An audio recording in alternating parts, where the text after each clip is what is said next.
اور یہ قرآن ایسا نہیں کہ اللہ کے سوا کوئی اس کو اپنی طرف سے بنا لائے۔ ہاں، یہ اللہ کا کلام ہے، جو کتابیں اس سے پہلے کی ہیں ان کی تصدیق کرتا ہے، اور انہی کتابوں کی اس میں تفصیل ہے۔ اس میں کچھ شک نہیں کہ یہ رب العالمین کی طرف سے نازل ہوا ہے۔ کیا یہ لوگ کہتے ہیں کہ پیغمبر نے اسے خود ہی گھڑ لیا ہے؟ کہہ دو کہ اگر سچے ہو تو تم بھی اس طرح کی ایک صورت بنا لاؤ، اور اللہ کے سوا جن کو تم بلا سکو بلا بھی لو۔ حقیقت یہ ہے کہ جس چیز کے علم پر یہ قابو نہیں پا سکے اس کو نادانی سے جھٹلا دیا، اور ابھی اس کی حقیقت ان پر کھلی ہی نہیں۔ اسی طرح جو لوگ ان سے پہلے تھے انہوں نے جھٹلایا تھا، سو دیکھ لو کہ ظالموں کا کیسا انجام ہوا۔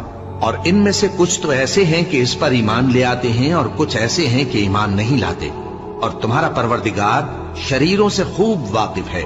اور اگر یہ تمہاری تکذیب کریں تو کہہ دو کہ مجھ کو میرے اعمال کا بدلہ ملے گا اور تم کو تمہارے اعمال